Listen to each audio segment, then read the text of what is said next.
If you are conducting an online Toastmaster speech contest using Zoom, you need to familiarize yourself with the breakout rooms.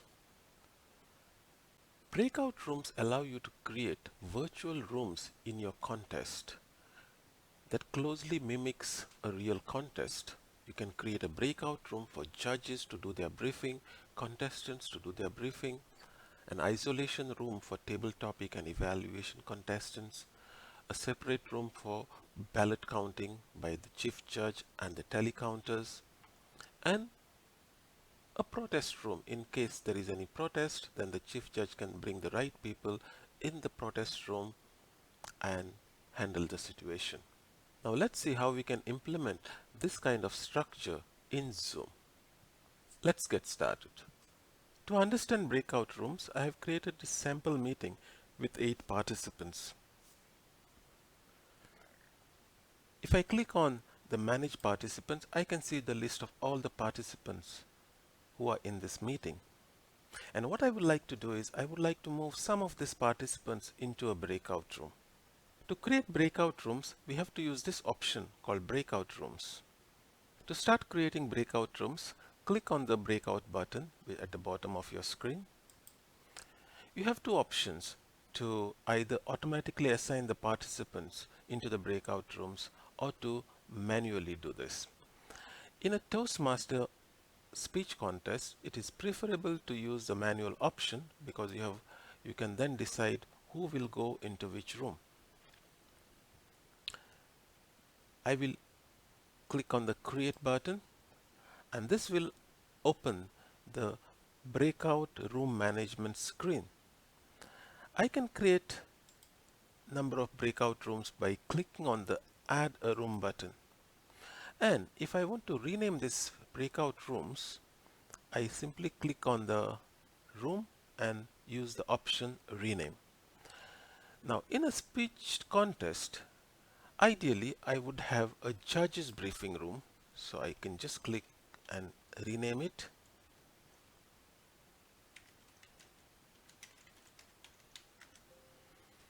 I would also need a briefing room for the contestants, and now depends on how you want to do the briefing. If you want to do your contestant briefing per contest, for example, international contestants are briefed in one room and the humorous in another room, then simply create that number of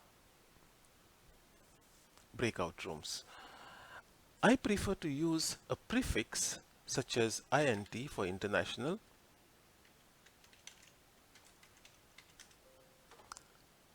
and let's say humorous, HUM. You can choose any convention you like. I'll add 2 more rooms, one for table topic and one for evaluation. So TT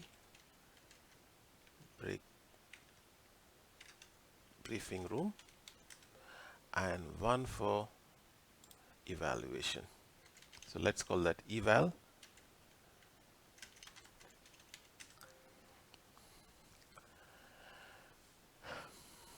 Additionally, you may want to create one room for ballot counting. So let's call that a tally counting room. And let's make it restricted access. There is no such thing as restricted access in Zoom, but by naming it, the co-host would know they are not supposed to enter this room without permission. And I like to create one more room for handling protests. So I just call it protest room. Again, there is no need to create all these rooms. You could, for example, repurpose the judge's briefing room and the protest room together. So in the initial stage, when the judges need to be briefed, they are briefed here, and later on, if there is a protest, they are again brought into the same room. I like to name them separately just to make the judges understand whenever I send them to the protest room that there is a protest going on. So they would then enter that room with the right mindset. So these are the 7 rooms that I like to create whenever I am moderating a contest. You can delete these rooms anytime you wish. For example, you don't want to have the protest room, you can just click delete and the room will be removed. Let me add it again because I need to have the protest room.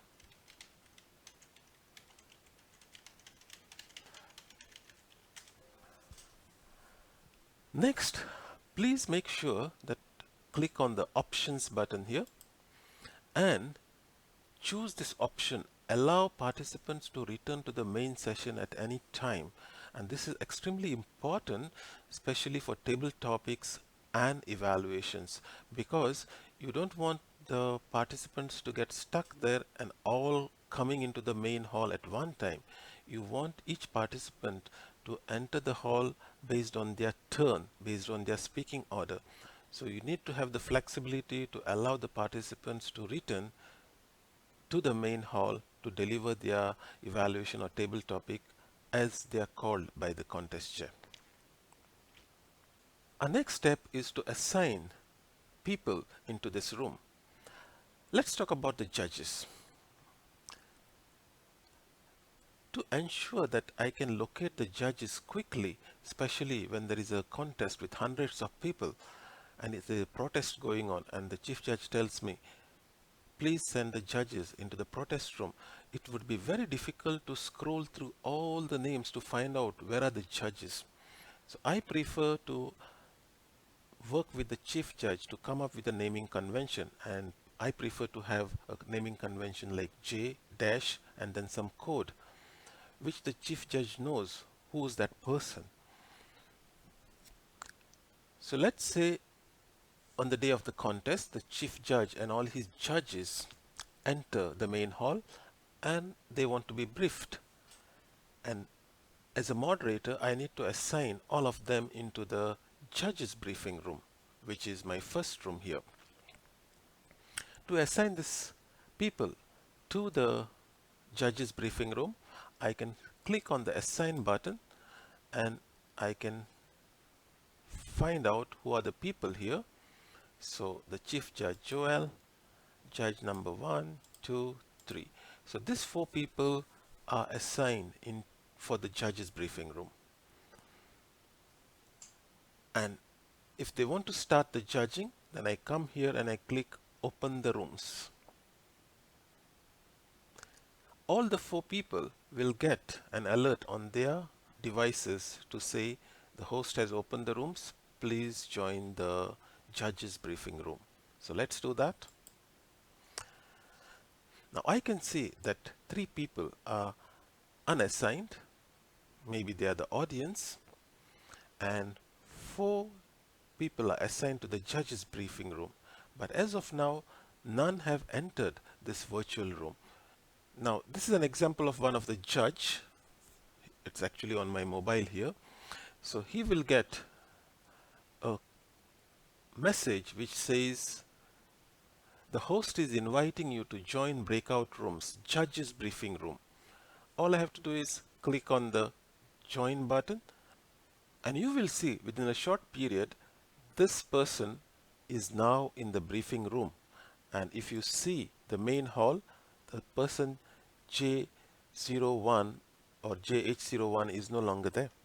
As they join the briefing room, as a moderator, I can monitor who is in the briefing room and who's not.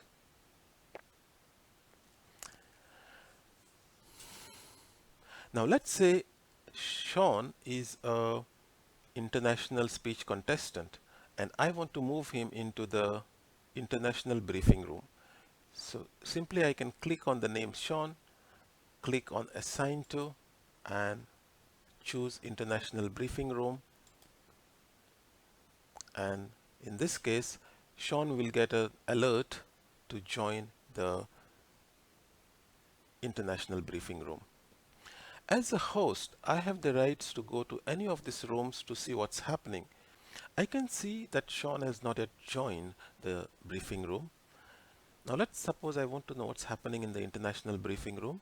I can simply click on this button and it will take me to the virtual room that I have created. I click yes. Now I can see that I'm alone in this briefing room. If I click on the Manage Participants, there is nobody else. When I'm in a breakout room, I can again click on the breakout room button and again monitor what's happening in the other rooms. Suppose I want to visit the judge's briefing room. I just click on the join button and it will take me to the next breakout room. Whenever I want to return to the main hall, I click on the leave breakout room option and it will ask me two things. Do you want to leave the meeting or do you want to return to the main session? And I'll click return to the main session. Now we are in the main session. When I click on the breakout room, I can see that the judges and the chief judge are still there. There are two ways that I can close the breakout rooms. One is to forcefully close all the rooms, which will force all the participants to return to the main session, or each person leaves the breakout room just like how I had left by clicking on the leave breakout button option. For this exercise, let me close all the rooms. It will take 1 minute for all the participants to leave their rooms and return to the main session. When the room is closed, all participants get a message on their screen which says breakout room will close in X number of seconds, and now everyone will be brought back to the main session, as you can see here. All 8 participants are now in the main room. Once the rooms are closed, one thing I like to do is I like to go to the room assignment, and for example the judge's briefing is over. I like to remove them from that room so that they don't get an opportunity to go back to that room unless the moderator assigns them to that room again. Similarly, for the contestants, I will remove them from the briefing room, and now the rooms are again empty. When it is time to start the table topics or evaluation contest, I like to create an isolation room and transfer the contestants to that room. Of course, for table topics, I will move only contestant number 2, 3, 4 onwards, because the contestant number 1 will stay in the main hall. But when it comes to evaluation, I have to make sure that I transfer all the contestants to the isolation room for their 5 minutes of evaluation, along with a timer and a sergeant at arms to monitor the isolation room. And that's all there is to it when it comes to breakout rooms. It's really very simple once you get a handle on it. The important thing, in my opinion, is to make sure that your judges and your contestants name themselves correctly so you can quickly assign them to the right rooms when it is time to do so. I hope you found this video informative, and I wish you all the best for your next online Toastmaster speech contest.